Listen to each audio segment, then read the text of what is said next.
2027 or maybe later. My name is Vijaya Sarathy. I'm into this field for the last 28 years and teaching anthropology particularly for the last 17 plus years, 18th year running. And I'll be talking about myself more later. But at the moment, I have a small task for you.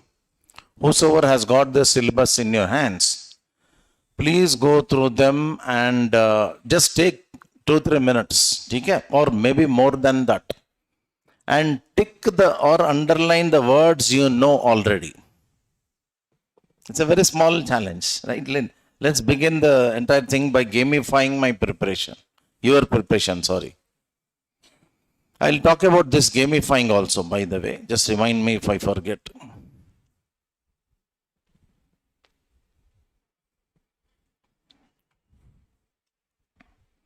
Underline or tick mark the words already you know.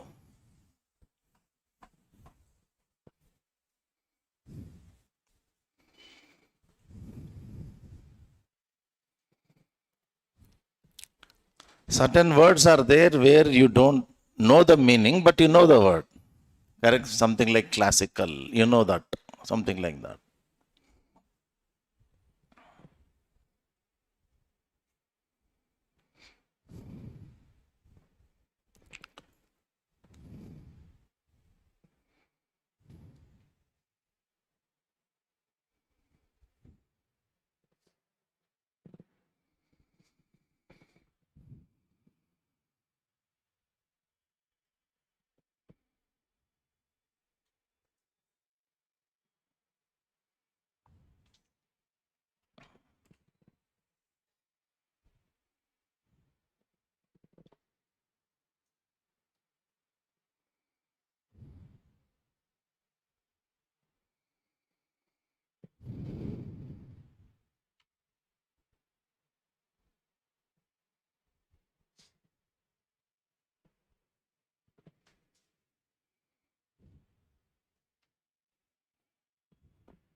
Even the students online, please do that. Take a copy or search the internet, then do that same while you're sitting. I have got some important things to discuss. That's the reason.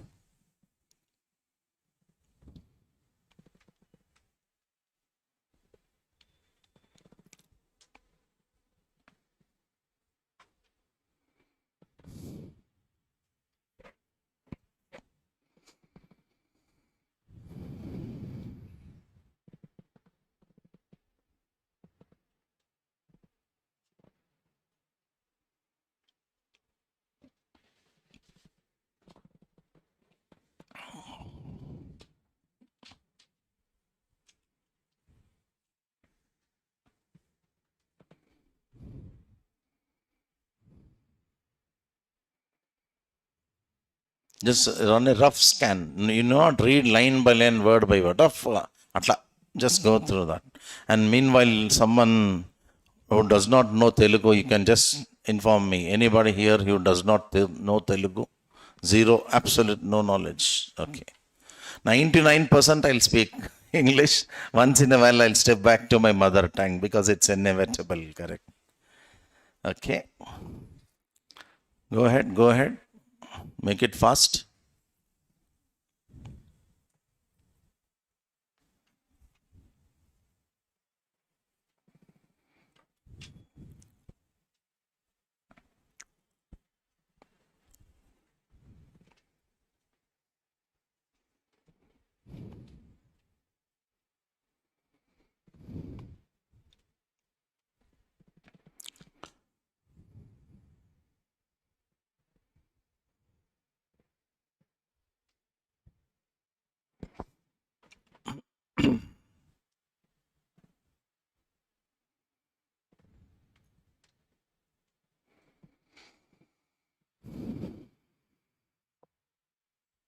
Done already?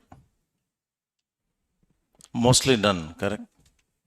So roughly, if we go by an estimate, approximately, what is the percentage that it looks like that you know these words? More than మీరు చెప్పాలి. I can tell you, I can make you. It's not about convincing or we are trying to say something. Whether you are getting connected. I'll be talking about some deeper perspectives, very deeply, right from day one. It is my habit because I'll be touching the exact thing that is required in your preparation. The core of the matter. How much? 50% or more? Only more than 50%. Only some areas are new to you. But the strange thing is, the very interesting thing is, all these terms you don't know are highly scoring. Just write one word there. All the terms, whatever terminology that are there, just you need to know and explain to the examiner. That's it. And that is the reason anthropology is highly scoring. When you compare with all the other optionals, the average rate of scoring in anthropology is higher than even other social sciences, but next to mathematics. Sound ఎక్కువ అనిపిస్తే కొంచెం తగ్గిద్దాం. Sound ఏమైనా ఎక్కువ ఉందా? కొంచెం ఎక్కువ ఉంది. ఇబ్రాహిం थोड़ा साउंड कम करिए ना, और you come.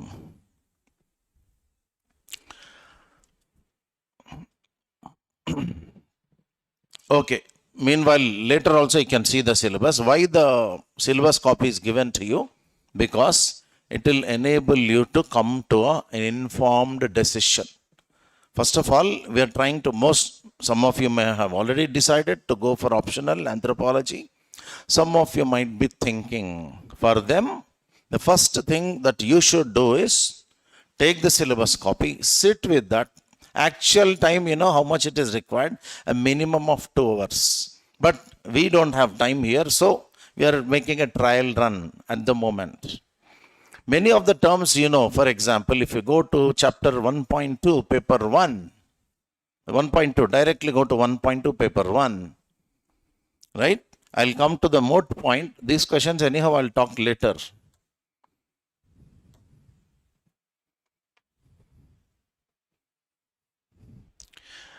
Relationships with other disciplines. What is anthropology and its relationships with other disciplines? What is anthropology? Already there, we will talk in 1.1. And you guys know what is anthropology? Any guesses? Study of man, study of human, study of mankind, or study of humanity. Here, my classes, even the introduction or demo session will also be interactive. Please cooperate. It is 100%. All the classes are 100% interactive.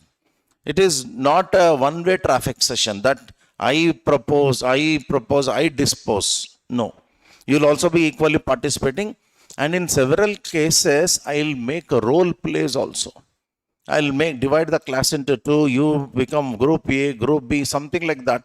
And certain thinkers, their thought, will make things, you know, in a practical manner. We'll learn things in a practical manner. That is the reason we are highly interactive. And in many lectures of mine, there will be brainstorming together. Together we think and learn. We think and learn. And by the way, something extraordinary I'm going to give you. A statement. Now you tell me. I'm asking one question. Please tell me whether an officer is selected after getting trained at Labasna, or a person becomes already have as officer like here, and then Labasna is only a ticket for entry. What is your statement? I mean, what is your opinion? First one or second one? Nobody will be trained at Labasna. It's only the government things, the government requirement, the laws, the nature of administration. They'll give training for that. But what about the suitability? What is the aptitude? What kind of personality? All these take shape in this very class. So we are something like, we are kind of people who shape you people. We shape your understanding. We shape your depth in the subject. We shape your, concepts. We try to shape your personality and future civil servants. Whether you become officer today or tomorrow that is not in our hands or not in your hands as well. What is in our hands is this: together we'll make that sessions very lively and brainstorming. And in a couple of days or maybe on from Monday we'll start the classes. But usually how we will begin is we take about 1.5 hour class and about 5 to 10 minutes break I give, because I believe, again I told you, when we brainstorm we never get bored, but definitely we are slightly tired, and because they are afternoon classes we'll feel slightly sleepy. So again, to get yourself refreshed, we'll again talk for another hour. So roughly 2.5 hours would be my classes, and that I usually make some promises in the beginning of the class. It is very difficult actually. It's very strange also, very odd also. One cannot make promise. That looks very odd. But I have this habit. I've been doing this for decades, and usually I live up to my promises. So one such promise is, before we begin, is we will gamify the preparation. What do you mean by gamify? Something like a challenge. You make a challenge, you play, you go to the next level. Again, you feel like comfortable. Again, we'll give some challenge. So we'll go from basics to advanced in such a manner, with full of examples, with case studies, with role plays, with answer writing, and 100% exam orientation. And in the classes, I create questions on the spot. I have another habit. While we, for example, we discuss a topic, for example, there is a topic called cultural materialism, chapter 6. I think it is H. Just go to chapter 6, paper 1, cultural materialism. What is the alphabet before it? H, na? H? G, huh? Cultural materialism. If I'm discussing cultural materialism, on the spot we create a question. We talk about the PYQ first. If there is a recent PYQ in 2025 or 24, we start the topic with the PYQ. Or if not, we'll catch up with the PYQ at the end of the lecture. In the meanwhile, I'll be also, again, as part of the brainstorming, we'll also be raising questions. We'll be creating expected questions. So in that way, gamifying becomes a normal thing. Okay. Now, since I spoke about 1.2, what is the title there? Relationships with other disciplines. Because nowadays, it's become something kind of, how can I say? There are certain myths, certain assumptions, there are certain preconceived notions about general studies, whether it is linkage, having connections with GS or not, whether it is useful for GS or not. For that, 1.2 is the answer. For example, if you put, you yourself said, what is anthropology? Study of humans or mankind. And who is at the center of our discussion? It is human being, mankind, man, woman. And what are what you call disciplines listed out there? They talk about sociology. I'll write in short. They'll talk about history. They'll talk about economics. Though certain things are not mentioned.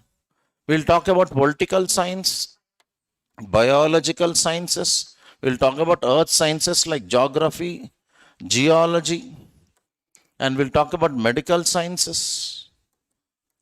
That means all other subjects, we begin with this. 1.1, we'll start with what is exactly anthropology. And you also see in 1.1, scope of anthropology. Meaning, scope and development of anthropology. What is the scope? That means what are the four walls? What are the extensions to where anthropology has spread its wings? For that question, the answer is anthropology studies everything under the sun. There is a statement given by some anonymous scholar. I'll go slow today because it's something like a precursor or a curtain raiser, whatever you call, teaser, trailer, to the upcoming classes. It will be a slight part of the class. There will be syllabus discussion as well as other things. This anonymous person said, everything under the sun is a grist to the mill of an anthropologist. What exactly is the statement saying? Everything under the sun is a grist to the mill of the anthropologist. What exactly is the meaning of this? Here, the only word we don't know is grist. Other words we all know. Mill means something like a, we know, we get wheat and rice pounded into flour. There's grains are pounded and it will be converted into pindi or flour. That is grist. What is grist here? The raw material. So to an anthropologist, what is a raw material? On what subject this fellow is studying? What are the subjects he studies? Of course, the main source person is human, but what about human dimensions? So many dimensions. Humans are like spread on the entire planet. The only species to occupy the nook and corner of this planet is humans. That is, today, what is the technical name? Anybody knows? What is our technical or scientific name? Homo sapiens. This only Homo sapiens is such a species that is spread throughout the world.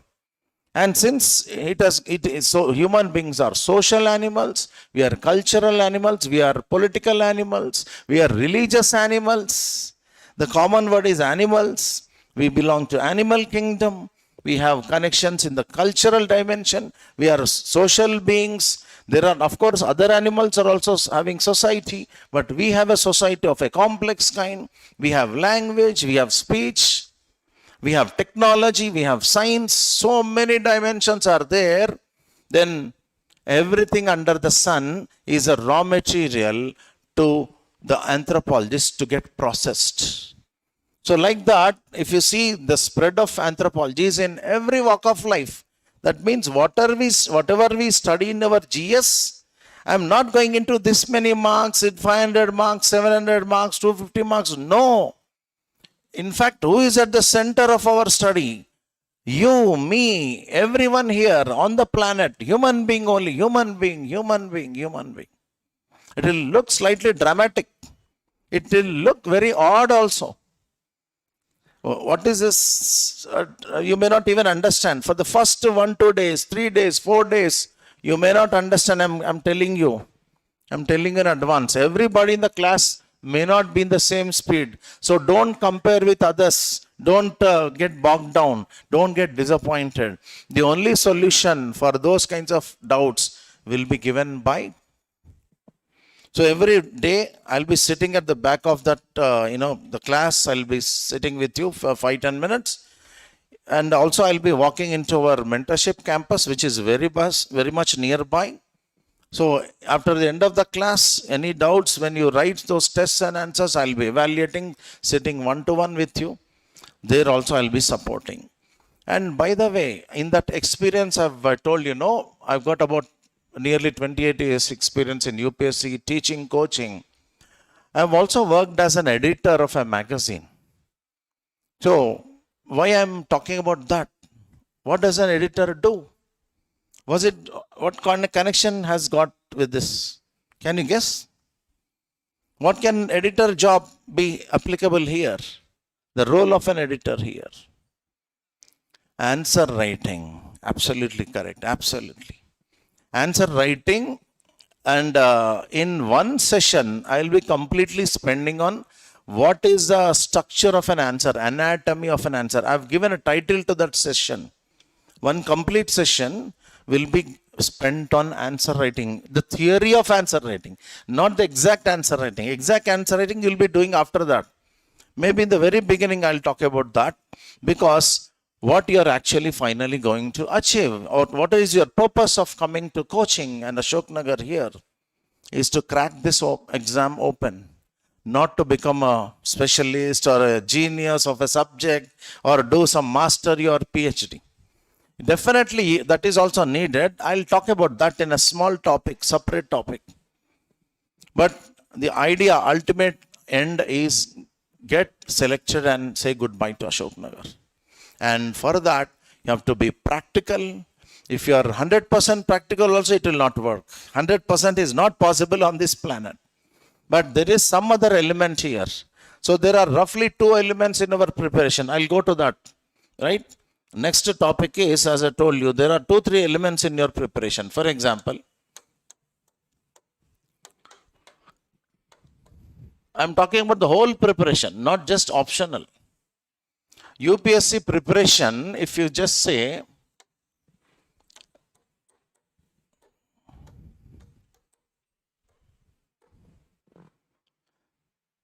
according to me, it is both an art and science.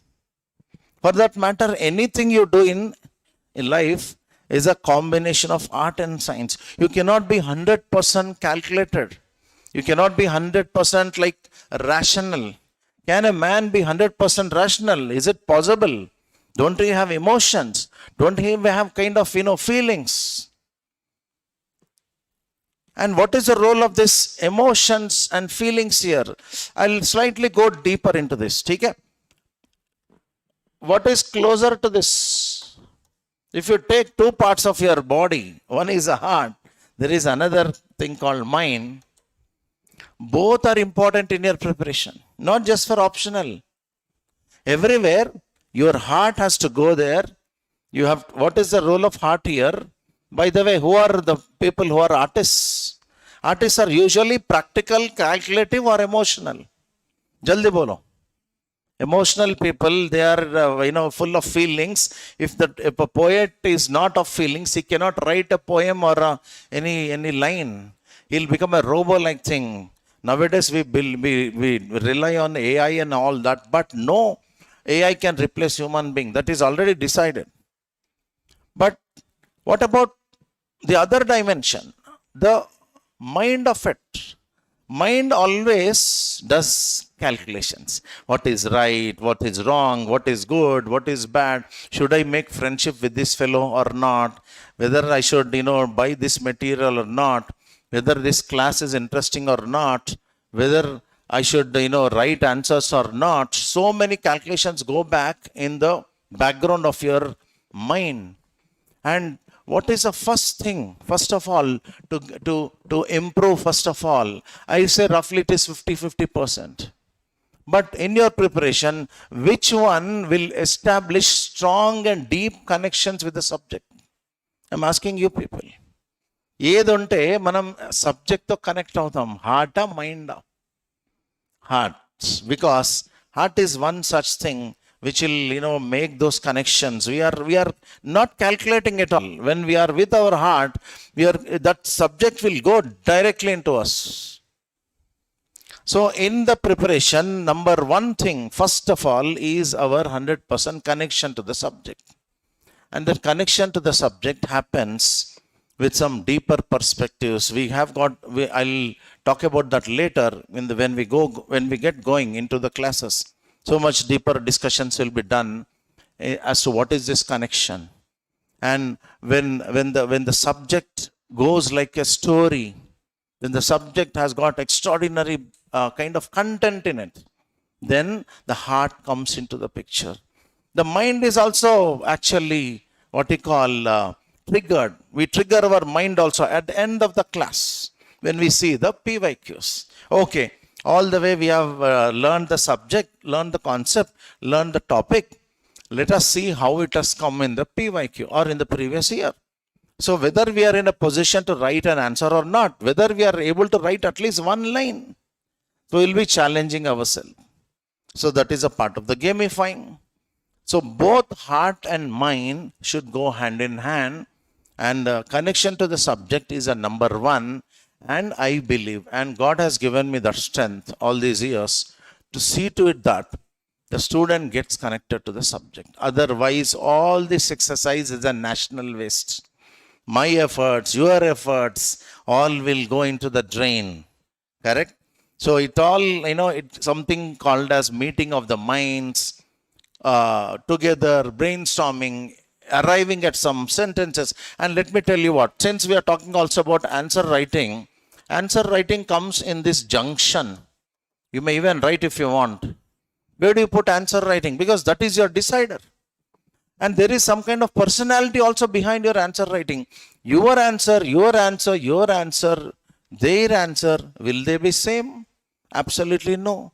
You something like sign your own signature. It is something like your DNA fingerprint or your fingerprint. I can even say whose answer sheet is this. By your writing, when you submit 2-3 scripts of you without your name, I can recognize you. Because you have a style of writing, you have a particular, handwriting capacity. Some people write elaborately, some people write in points. But that is the reason I say there is a heart and mind in it. And in those sessions, we'll be actually going deeper into what exactly is the demand of the answer, what exactly is required, actually what is the original thinking of the examiner. What is the examiner expecting from you and what actually you are trying to write or already have written. So most of the students, in my experience, most ante enta ante, you'll be shocked actually. More than 90% of the students end up writing what they know rather than what is being asked. Am I clear? అంటే ఏం రాస్తాం మనము? మనకి తెలిసిందే రాస్తాం. We write what we know, not what that fellow is asking. So what is actually what is coming into the picture? There is a wall that is between you and the examiner. So there is no clarity on the subject, right? There is less questioning. All these are taken care of here. When more and more sessions are conducted on this, every day I'll be leaving some questions on the board after the class, or same PYQ you can write. And every weekend we have a test. In fact, I've made a timetable. I have made a schedule. That schedule will be given to you very shortly. Right? And how many lectures we'll be having? Roughly 100 plus lectures. There will be more than that. 100 plus lectures of 2.5 hours. So roughly it will go more than 250 or 250 hours. It's not about the quantity alone, right? Quantity is always there. But there is an organic way of getting into that. All these 250 or 250 plus again will go into the drain if I don't plan it in a pakka manner. So the next thing I'm going to about this is that planning in a pakka manner. It will start with the subject. What is the subject or subject matter of anthropology? Now go to 1.3, paper 1, everyone. It is there in a syllabus sheet. 1.3, again, the title is Major Divisions of Anthropology. Major Divisions of Anthropology. 1.3a, Social Cultural Anthropology. 1.3b, Physical Anthropology. 1.3c, Archaeological Anthropology. 1.3d, Linguistic Anthropology. And this division is made by a person called Franz Boas long back. So our scheme of going into the classes is also like that. We'll be dividing the subject into actually 6 parts. Right? And every part will go in a particular organic manner. I'll just go down, open your notebooks and start writing, if at all, if you have already decided. Otherwise, you can still check it with this. The first one is introduction part. Introduction plus social cultural anthropology. First one will in fact start with first only. 1.1 we'll start with meaning, scope and development of anthropology. First 1 or 2 days, as I'm telling you, what will happen to you? Sometimes it looks, in fact, much of it looks slightly academic. Academic అంటే ఏంటి? మీరు కాలేజ్లోనో యూనివర్సిటీలో ఉన్నట్టే ఉంటుంది. దయచేసి misunderstanding కావద్దు, ముందే చెప్తున్నా.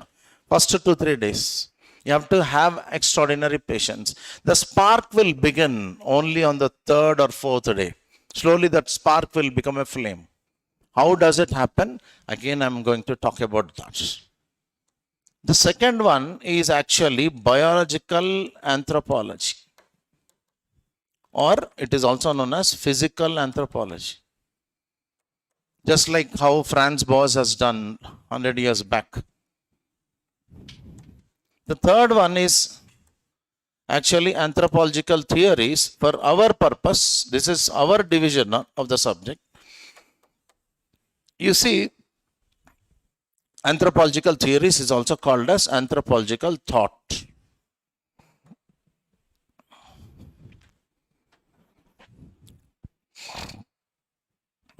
I'll go one by one, step by step.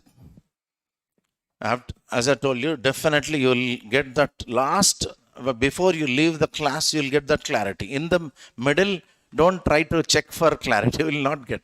Okay? Even the subject is like that. Number 3, it is done. First is introduction plus social cultural. Second one is biological or physical. Third is anthropological theories or thought. And the fourth one is archaeology, or you can even write it as prehistoric archaeology.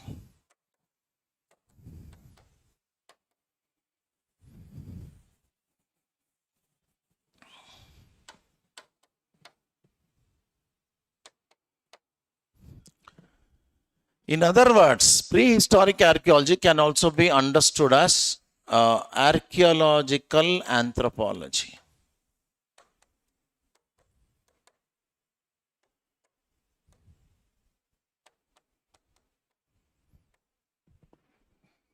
This is part number 4.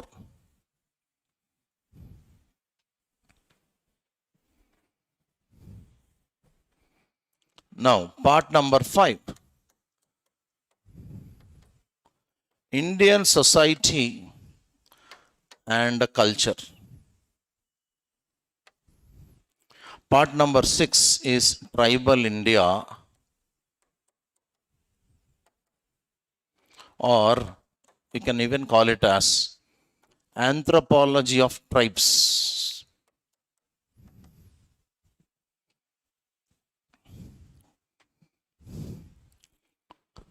First part is social introduction plus social cultural. Second part is physical or biological. Third part is anthropological theories. Fourth part is prehistoric archaeology, or it is also known as archaeological anthropology. Fifth part is Indian society and culture. And sixth one is tribal India, or anthropology of tribes in India, or generally also tribes.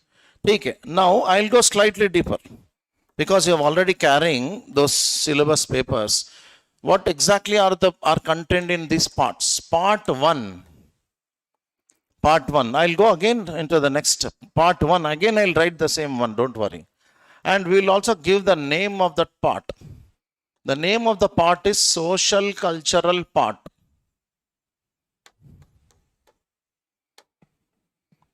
In the social cultural part, we are having chapters. I'll write the chapters numbers also. Meanwhile, you can even go through the syllabus sheet with you. Chapters, it will, as I told you, it will start with 1.1. It will include up to 1.3, because 1.1, 1.2 and 1.3 together, they constitute the introductory part. All the 3 sub-parts or sub-chapters. Second, 2.1 to 2.5. 2.1, you see, you can go through the syllabus. This is a syllabus class, rough syllabus introduction. And by the way, since we are having so many dimensions, social, cultural, archaeology, biology, the most simple thing we do before we start is I'll dictate some glossary to you.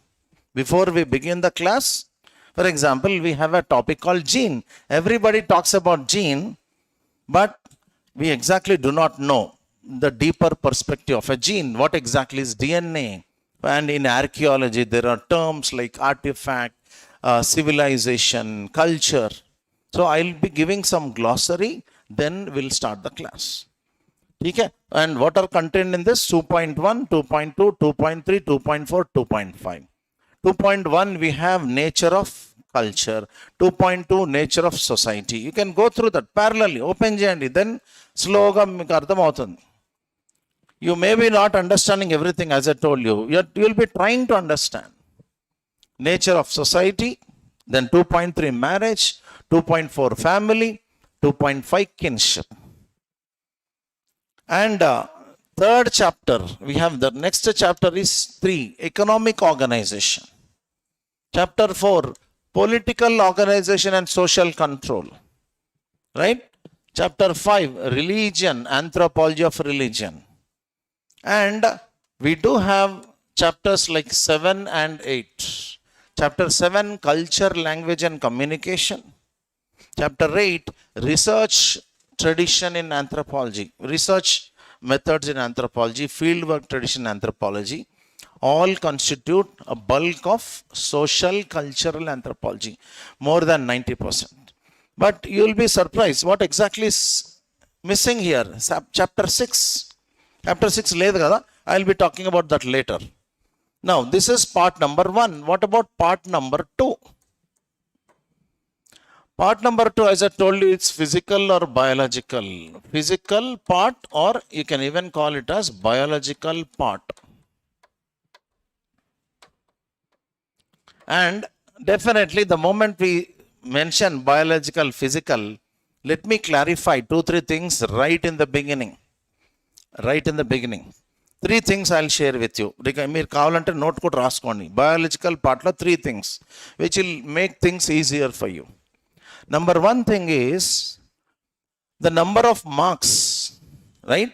For example, how many questions you have to write? You know anyone here? In the mains, once you clear prelims, when you're ready for the mains, how many questions you have to attempt? Any idea? తెలుసా? ఎప్పుడైనా చూసారా హ్యాన్స్ question paper చూసారా? Next ఇంటికి వెళ్ళగానే immediately go home and see the question paper of 2025 or 24, any paper you pick up. Of 28 questions out of 19, you have to attempt 19. You are doing that. The physical or biological part has got only about 20 to 30. At the most, it will go to out of. Actually, what is the total paper 1? Paper 1, how much it will be? 250. Paper 2, 250. In paper 1, only there is physical. Again, if you see physical or biological weightage wise, 250 ante any questions ichi any rayamantunnaru? I have just told you, out of 28, you have to write 19. Generally, in Anthro, whether it is paper 1 or paper 2, it is how many marks for this? 250. Out of 400 actually, because there will be 8 questions of 50 marks. 8 into 50, 400. So out of the 400, maximum it will be about 60 marks. 60 out of 400 only will be maximum for physical part. Point number 1. Point number 2. Most of the anthropology toppers are non-bio students. You'll be surprised. Not doctors or bio people, mostly engineers. Most of the toppers in anthropology are not from biology background. You need not have any strong biological background to excel in this paper, in this optional. Number 2. Number 3, biology. Can we do civil services preparation without biology? So GS, can it happen? I'm just asking you. You have to kindly participate. Okay? Please bear with me for another 45 minutes. So what is the question? Can we do the general studies preparation or UPSC preparation without biology? My question is very clear. What is your answer? No. So we have to definitely invariably know, because the questions are coming. What are the DNA technologies, which I think 2-3 years back it asked. DNA, you have to know that DNA, same DNA will discuss here. Nothing. 1 or 2 slight concepts will be there, definitely. So it is part of this preparation. That is the reason. Get scared by this. There is no need for anything. The people who get scared the most will be actually eventually writing good answers. If you know the basics, right, that's it. Part has got from 1.4 to 1.6 in paper. In fact, 1.7, sorry, 1.7 in paper 1, and from 9.1 to 9.8. Chapter 10, chapter 11, again 11.1, 11.3, and 12. కొంచెం copy చేసుకోండి.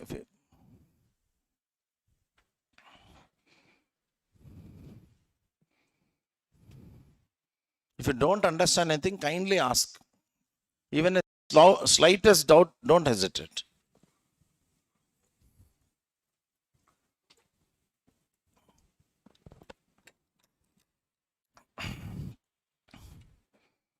After you write, I'll go along with you to the actual syllabus.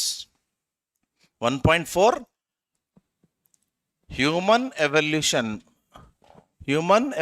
and Emergence of Man. That is the title of 1.4. Check your answer, this thing, syllabus sheet. Those who don't have the syllabus, take one from the other person.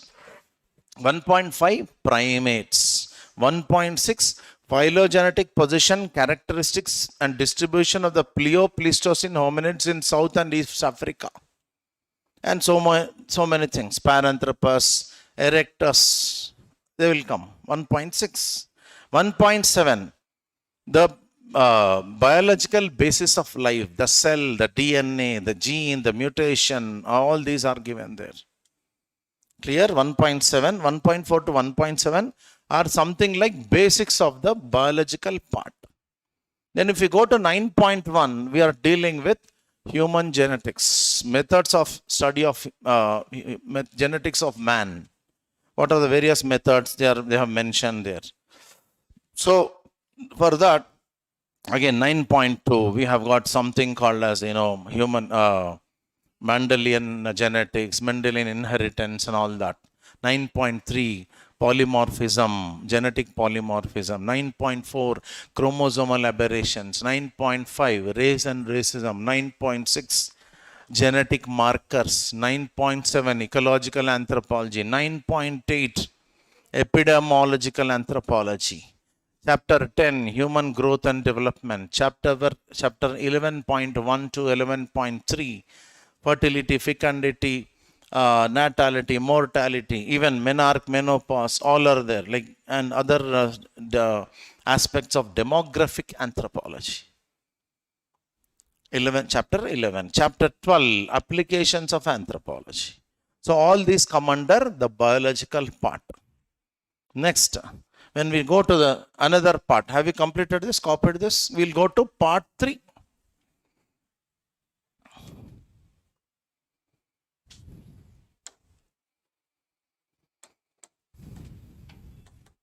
What is the name of the part 3? Third part, anthropological theories. Anthropological theories or thought. It is also called as thought. And it has got only one chapter in paper 1. Acha, all these parts, part 1, part 2 are from paper 1 only. Kavalante akkada raskon paper 1, paper 1, since I've already shown to you. So even in part 3 also is from chapter 6, paper 1. That is all the theories written there: classical evolutionism, diffusionism, historical particularism, and several isms there. There are so many isms: functionalism, structural functionalism, structuralism, culture and personality school, neo-evolutionism, all these theories. This is a separate part, such that we give some special treatment for that. Focus. Part 4, archaeological anthropology, also called as prehistoric archaeology.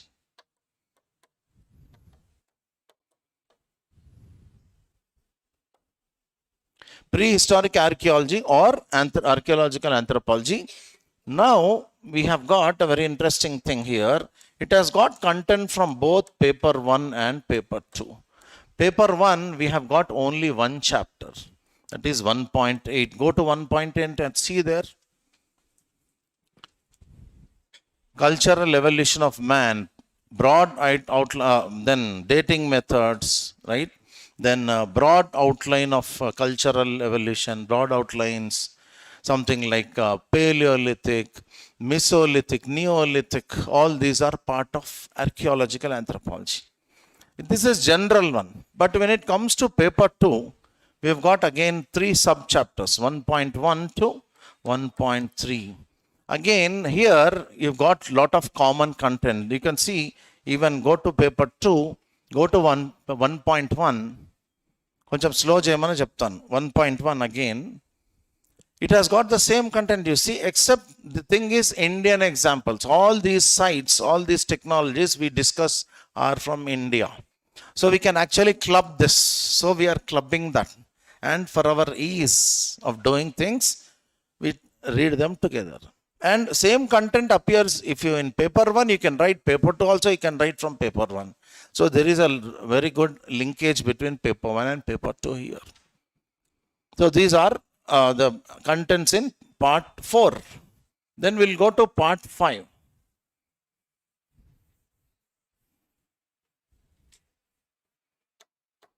Part 5, we have given the name of the subject or that particular part as Indian society and culture part.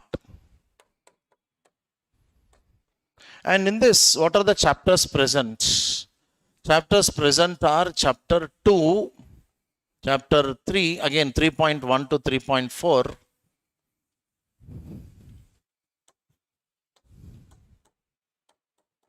Chapters 2, then chapters 3.1 to 3.4. Chapter 4, again 5.1 to 5.3. Indian society and culture. So we'll be talking about so many ideas like caste system, Varna system, religion in India. If you see 3.4, paper 2, Buddhism, impact of major religions on Indian society like Buddhism, Jainism, Islam and Christianity. The same idea is there in again 8.1. Go to 8.1 in tribal India. There also we have got impact of religions on the tribes, Hinduism, Buddhism, and what you call Islam and Christianity. Akkada Jainism ledhu chudandi. There is no Jainism there. So tribes in India were not influenced by Jainism, whereas Indian society was influenced by Jainism. Here in these parts, I told you, we'll be talking about good amount of ancient Indian history. So anthropology has got some linkages with GS as well. Next, we'll go to finally the part number 6. What is the name of that? Tribal India part. Or it is also known as Anthropology of Tribes.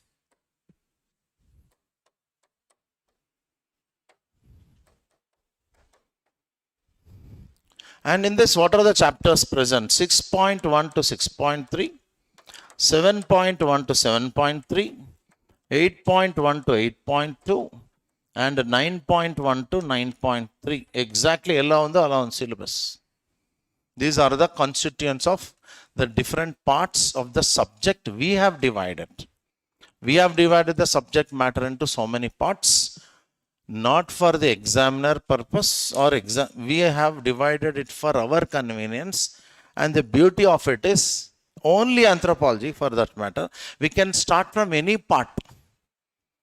Actually, I can start from any part. You can also start from any part after your classes are over also. But before we actually take a plunge, we will start from 1.1 only in the coming days. As I told you, in 2-3 days or maybe next Monday, we'll start the classes from 1.1, meaning, scope and development of anthropology, right? So that is paper 1 will start, and it will take about 2 months or so. Then we'll start paper 2. Approximately after 2 months, we'll start paper 2. And as I've already shown to you that much of the syllabus is known to you. If you see Indian anthropology paper, here almost all the terms you know. 90% of the terms you know. So what exactly you're actually reading? What exactly you're reading in India, in anthropology? Your own society, your own self, example, caste system. Everybody knows here about the caste system. And in paper one, we have got family, marriage. We all know about our marriage system.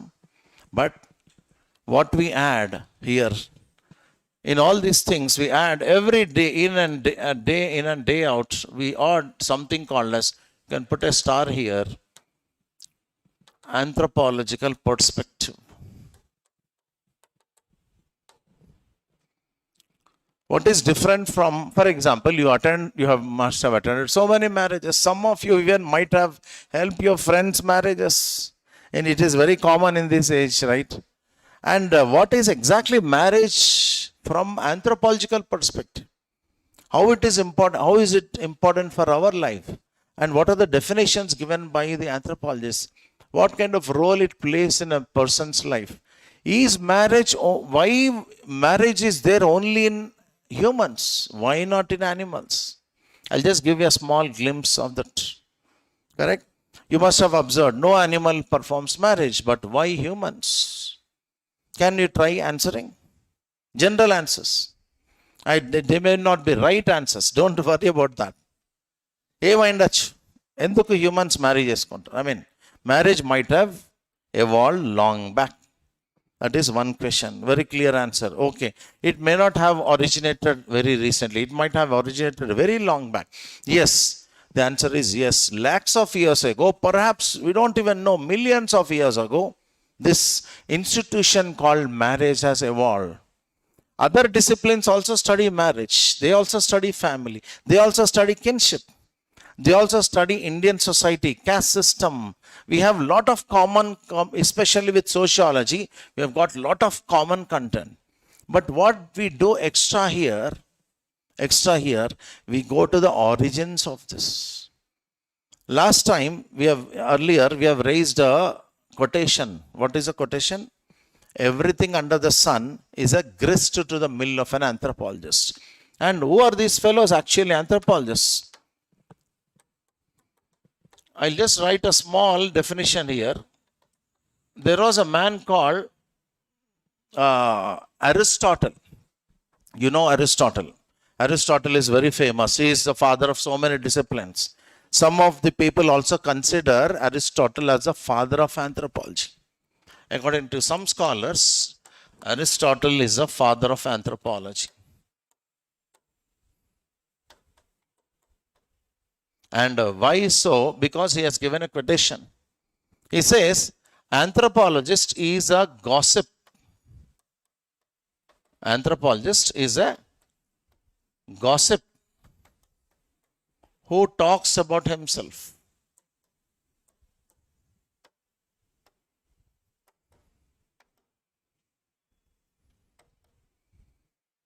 What exactly is the idea here? Anthropology is a gossip who talks about himself. Here, what we actually know by the word gossip? Gossip ante manaku telisina gossip enti? Gossip means some chit chat, some kind of casual conversation or gossiping about others. Usually we think that when we talk about others, it's a gossip. But in olden days, he lived in about 500 BC, 3,000 years back idea. He said, anthropologist is such a gossip who talks about himself. What is the philosophical thing in this? Acha, what pichoda mari? A person who is talking to himself, what we consider as? If somebody is sitting here on the road and is speaking continuously, what we call him is a madman.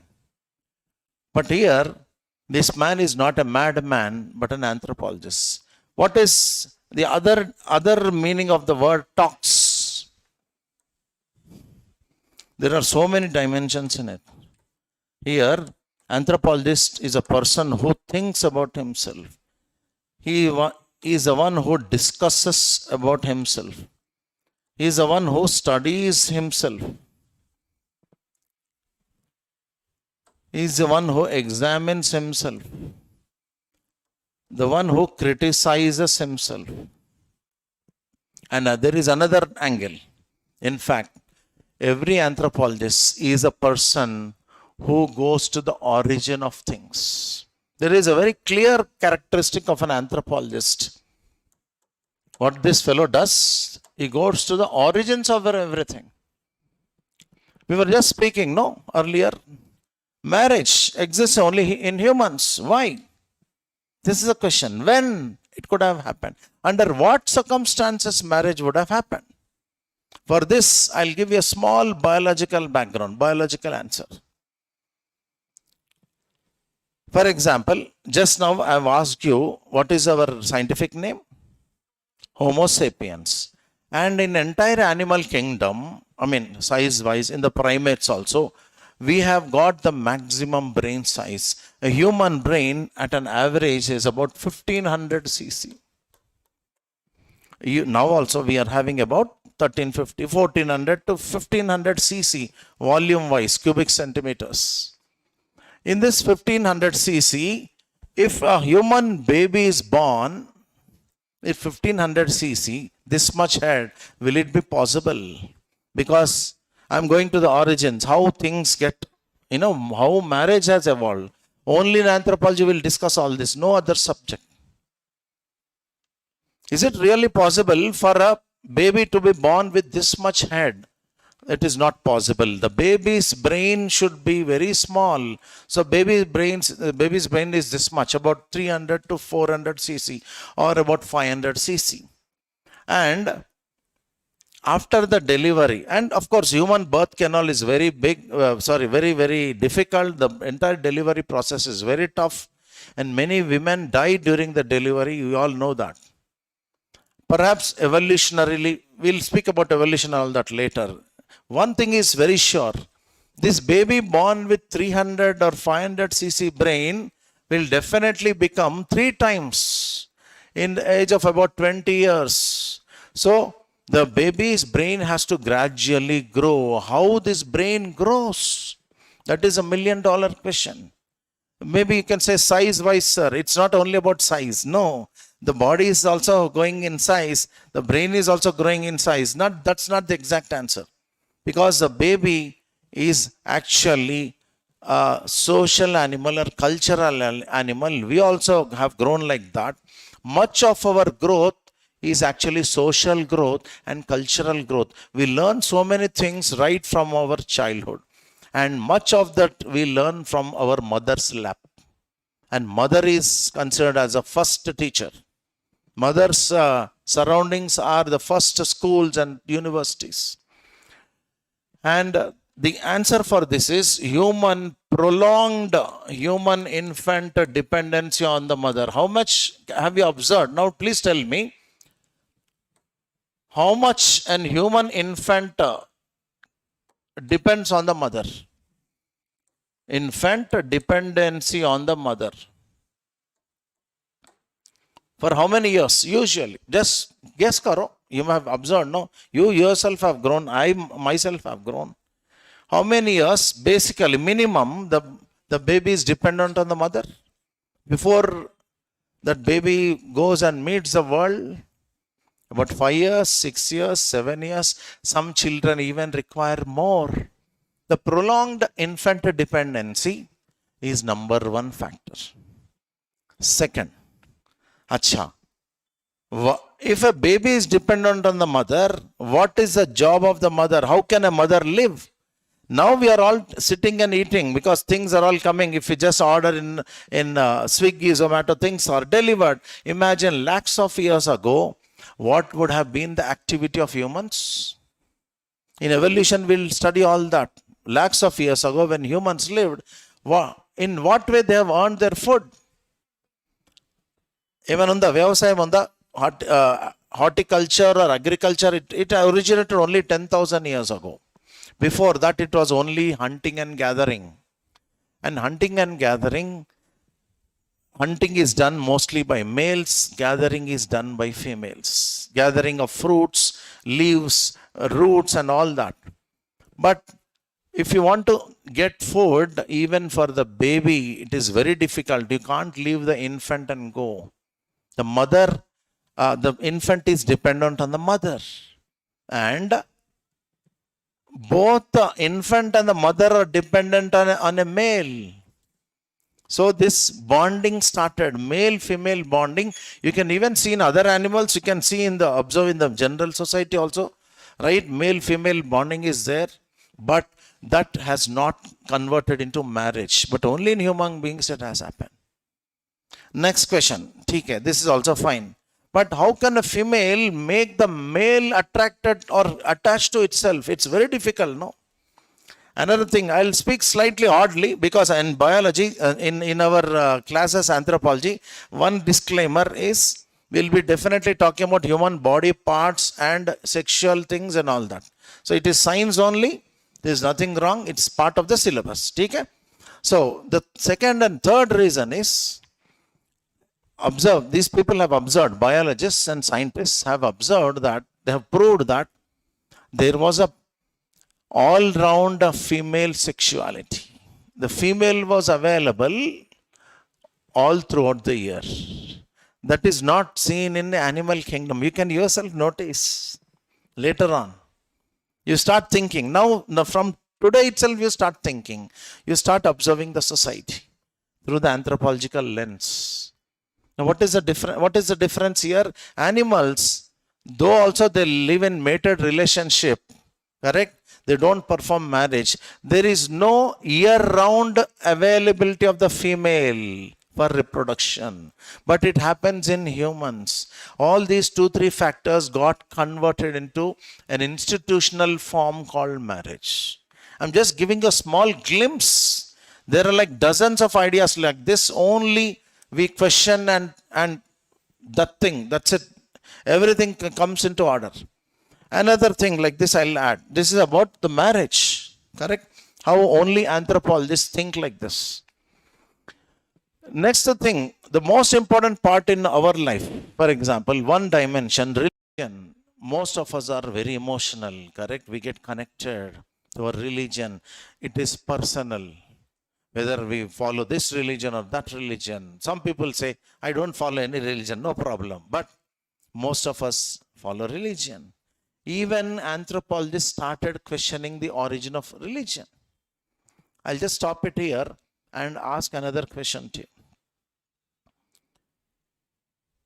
After death, what happens? After death, what happens? Slowly I'll take you to the topic, right? In sleep, what happens? In sleep, what happens? Just we lie down, we get some rest, body is rejuvenated, biologically wonderful. But do we wake up just like that, or do we have dreams? Absolutely dreams. In dreams, do we see many people or not? Many times we see dead people also coming into our dreams. Our grandmother, grandfather, uncle or aunt, so many, some friends, some pets, even pets come there. Even new places, strangers, we can't even describe. It's an encyclopedia. But one thing is certain, we definitely see dead people in our dreams. How come they have come? Have you ever really thought? Koncham deep ga eldam, okay? This is most interesting topic, one of the most interesting topics. How these dead people, actually they are dead, no. How they have become suddenly alive. Again, when I wake up, that person is gone. Oh, that means the dead person is actually not dead. The dead person is actually alive. How that person is alive? I can't. If that fellow is alive, why am I not seeing that person? I am raising questions which were raised by anthropologists on behalf of the people who lived lakhs of years ago. Definitely there is a connection between this thinking and religion. I'm going to come to that. When people die, do we just leave them like that? For example, somebody dies in a bomb blast or some air accident. What the relatives do? Somebody dies in America, ఈ మధ్య చనిపోతున్నారు కొంతమంది. One Negro fellow comes and shots that fellow and this body has to be brought.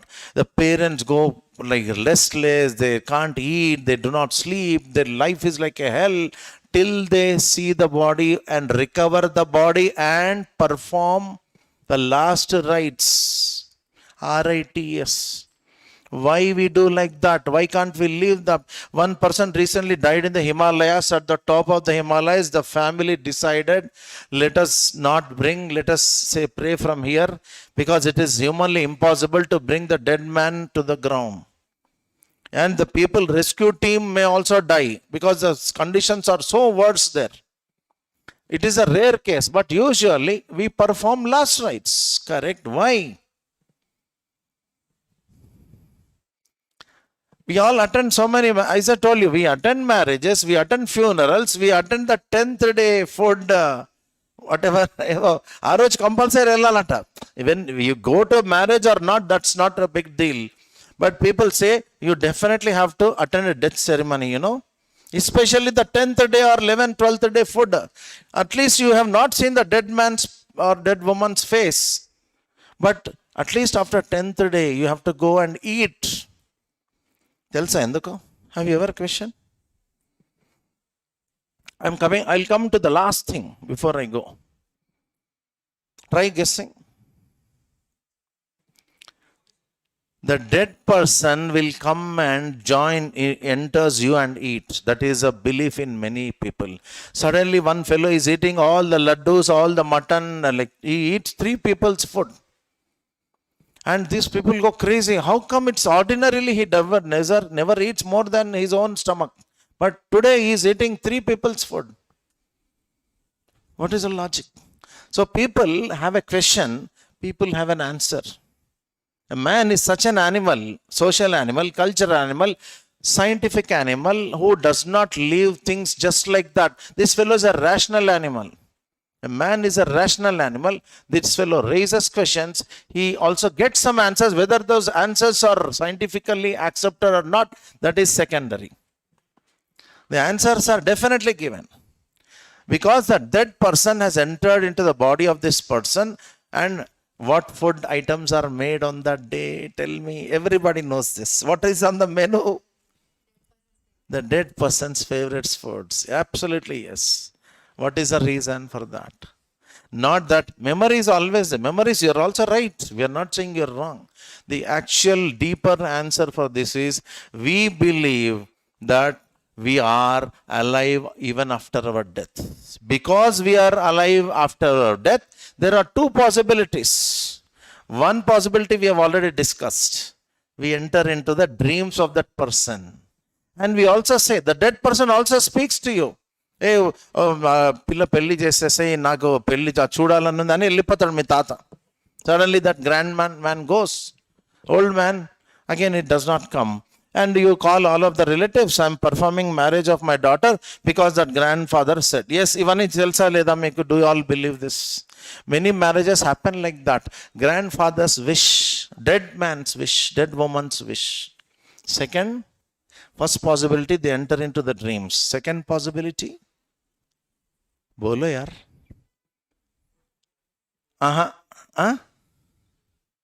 After the death, what will happen? Acha, how, in what form people live? Before, sorry, I'll come to you again, come back. Before, after the death, in what form these people live, exist? What are the names we use for them? Souls, spirits. Acha, ghost is a different thing. You know what is a ghost? Who is a ghost? Ghost is such a soul whose wishes are not completed, or who are not properly cremated, not those rituals are not properly performed. అందుకనే చిన్న తుకడ దొరికిన దాన్ని కూడా పెట్టేసి perform చేస్తారు, చిన్న bone piece. Because in a bomb blast or an airplane crash, you may get a small piece of flesh. That is enough. We take that and perform all the rites. Then say, please leave this earth, go and live in heaven. Because there is a parking place for them, permanent parking place for these souls and spirits. Because we all believe that our dead ancestors go and live there. But in what form they live? Spirits and souls. Because next thing is, after a certain time, they are ready to be born again on this planet, or I don't know where they'll be born, but definitely there is a punarjanma. There is life after death. So many things are raised by the anthropologists, my dear friends. I'm not telling you a fantasy story or in a movie script here. This is actual life. And all this is part of our life. Just now was it what I told you? The subject matter of anthropology is us. Who is the central figure? Me. If I ask you the question, who is the most important person in your life? After the end of these classes, what will you answer? Myself. Not my friend or mother, father. Antakmundu emantam my mother, my father, my sister, my girlfriend, my boyfriend. తర్వాత మార్చేస్తారు script. No sir, after the class I'm not selling the సిల్లీగా మాట్లాడట్లేదు. This is the one guarantee I'm giving. I told you know some guarantees I give. One guarantee is you will be talking about yourself. You will be befriending a person, the best person. I am not saying this for the first time. Swami Vivekananda has said 100 years back. The best person that you will meet in your life is yourself, he says. So in this journey, questions like this will be regularly coming. How man has started marrying. What is the difference between a family of humans and a family of an insects, or so-called society of insects, or birds, or dogs? They also have a society. Is there any language for these animals? They definitely speak, but their language is different. Our language is different. Our language is so complex. How this language evolved? Where it has evolved? What factors were responsible? Are there only biological factors? Were also cultural factors? These are raised by linguistic anthropologists. Biological anthropologists deal with this. Social cultural anthropologists deal with this religion. Did I tell that answer? Or what is the connection between religion and ancestors? According to some scholars, the earliest form of religion was worshipping of our souls and spirits. Correct? Do we worship our ancestors? At least once in a year. We take their photos out of, we clean their photo frames, put a fresh garland. We call all the people, our relatives, offer a feast. Why? Because we worship our ancestors. According to anthropologists, souls and spirits are the reasons for the birth of religion. Then comes different forms of religion. Again, the same way, we question how family has originated. What is the role of kinship? I've told you about kinship, 2.5, paper 1. What is kinship? Today, if I ask you, what is the most important thing in your life? Earlier, I've raised a question, who is the most important person in your life? I'll again reframe this. Another question, what is the most important thing urgently you need in your life? Most people will say, vitamin M, money mein, sab paisa mein, Paramatma. Correct? Andarki double gawa. Have you ever heard this term? Ante inko rakam cheppalante capital. If you want to get IAS seats, you got a good coaching. How much you have to pay? Roughly some good amount in lakhs, few lakhs. Is it not a capital? What is this capital? Economic capital. But who has given this capital to you? May sometimes your father or mother. Do we live in a Western society? In a Western society, after 18 years, who will support you? The parents do not support. I got so many experience. I mean, my friends, relatives, ఏదో ఒకటి చెప్తా ఉంటారు Western society గురించి. In Western society, after 18 years, maximum 20 years, they will bear. The youngsters are asked to fend for themselves. మీ ఫీజులు మీరే కట్టుకోండి, నాకు సంబంధం లేదు. Most of the middle class fellows. But in our society, one friend, that uncle, that aunt, or father, mother, brother, sister, these people will support. Exactly, total fees ఇయ్యలేకపోవచ్చు, at least of 50,000, or some books, some guidance. Which capital is that? It has come in prelims also, 2021 prelims, I think. They've asked about another capital. Social capital. This has come even in Economic Survey of India. మనం economic survey వస్తుందా, అందులో కూడా వచ్చిన topic social capital. Everybody thinks economic capital is important, but beyond that, there is an extraordinary thing called social capital. That social capital comes only when you maintain relationships. There is a saying in Telugu, మీ ఇంటికి మా ఇల్లు ఎంత దూరమో మా ఇంటికి మీ ఇల్లు అంతే దూరం. When I can come to your house, why are you not coming to my house? If you go to your relative's place 3 times in a month, that fellow does not even come to your house once in 3 months. What kind of relationships will you be having? What will happen to this?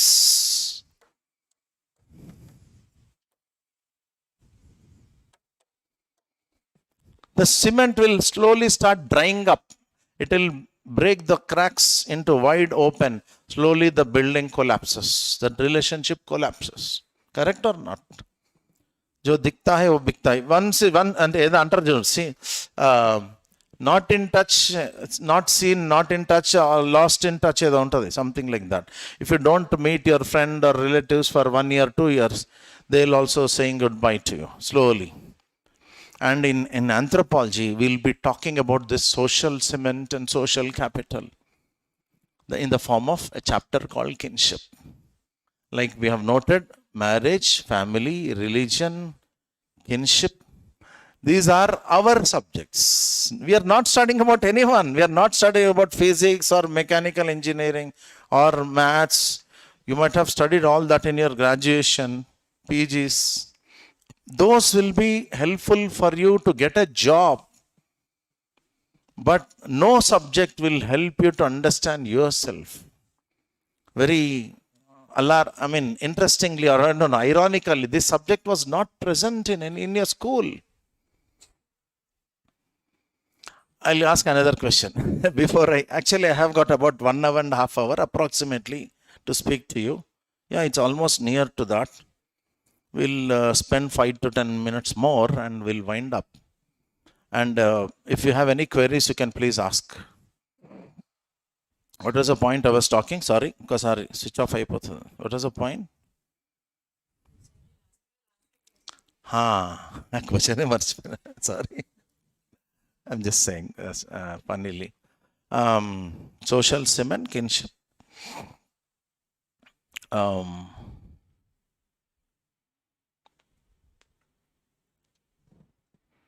అది ఫ్లోలో వస్తుందిలే. అంటే religion,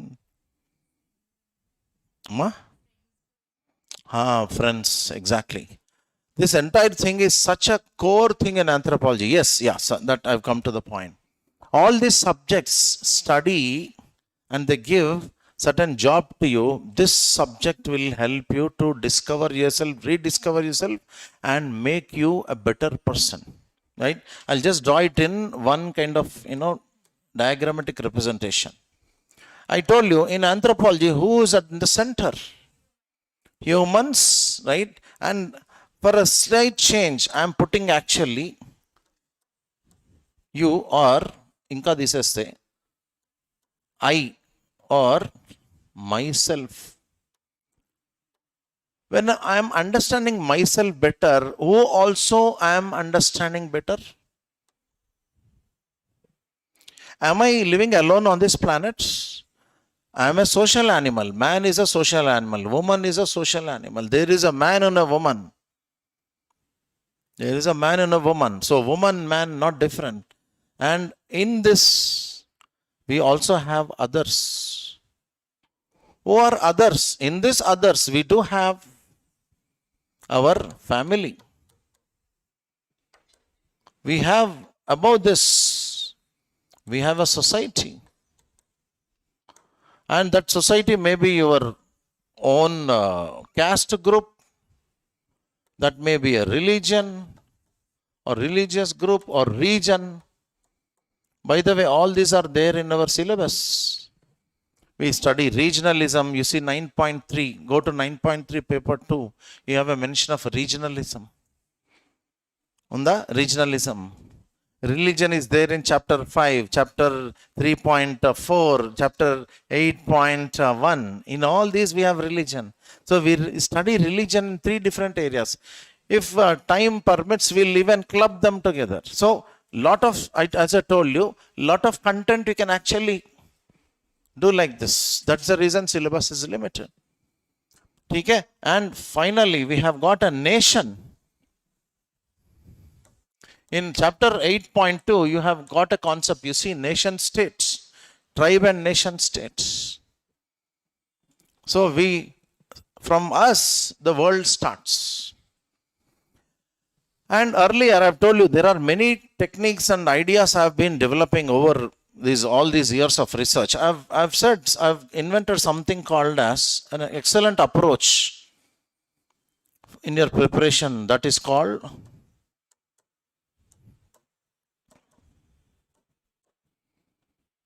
what is this?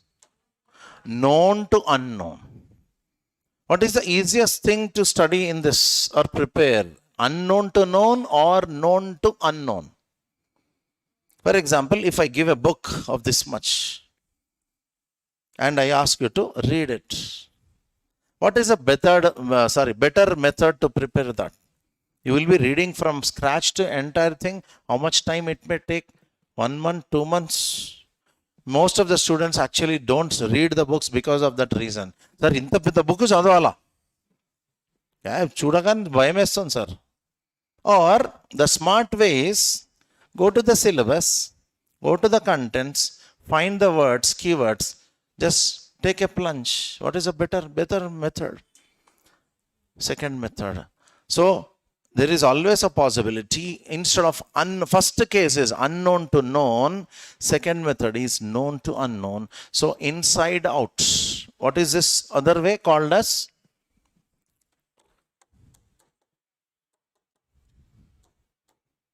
We always evolve. There is a saying in Telugu, in all the languages, Gurranni చెరువు దాకా తీసుకెళ్ళగలుగుతాం కానీ నీళ్లు తాగించగలమా? Can we make a horse drink water? We can take the horse to the lake, but can we make that fellow drink? You, me and all are like that. My son, take for example, in your family, your parents will always be like maybe some complaints, ఏదో ఒకటి అంటారు, పనులు వినరు. Especially this generation never listens. And wonderfully, in this journey, some extraordinary things happen. Suddenly you start getting yourself disciplined. You don't know when it happens. You suddenly come to a track. All these years, that kind of responsibility, sense of responsibility was not seen. It did not arise. Maybe it will suddenly start taking. Because you are born inside out. Every person in this world is reborn when he or she knows the purpose of their life. Why am I existing? Who am I? In the last orientation, I spoke this about who am I? I used to get this strange kind of ideas. Suddenly, when I die, somebody who will start crying. Ever edustar. Itlaanti silly questions vachayi. If I suddenly get some money, how much? What should I spend? All these silly questions. After death, where I'll go? These kinds of questions come. Who am I? Why am I here? So one fine day, we'll get that answer in this preparation. So we start becoming inside out. This preparation, especially with the help of anthropology. I'm going slightly philosophical. From myself to the universe. From myself to the nation. Akkada place ledu, lekapothe universe kuda rasanu. So, anda, pinda, brahmanda. It all starts from small atom. Anda, pinda, brahmanda. So our evolution will be like that. Earlier, even you see the toppers Jodandi, most of the people say, I never believed that I'll get into the list. Even many of them are average students, like you and me. I'm an average student. I was an average student with my marks. Marks wise, I was an average student. But I'm standing here and giving lectures. It has been made possible because that inside out thing started. So in the preparation, we have another approach. Finally, with that I'll end. This is a hallmark of our In fact, we can put 1 or 2, I don't know how many stars. Later you will tell me. You mark this. Keyword approach. We have a unique approach called keyword approach. This keyword approach will enable, in the beginning of the session, I have asked you to see the, words there. Many words you have not known. Some words you have not known, many words you have known. The word that there is a technique. With this technique of keyword approach, we'll break these words open.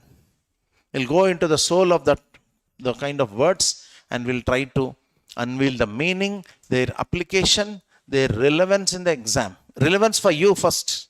Whether is this word relevant for me or not? We'll actually prepare in a very odd way. Exam orientation is always there.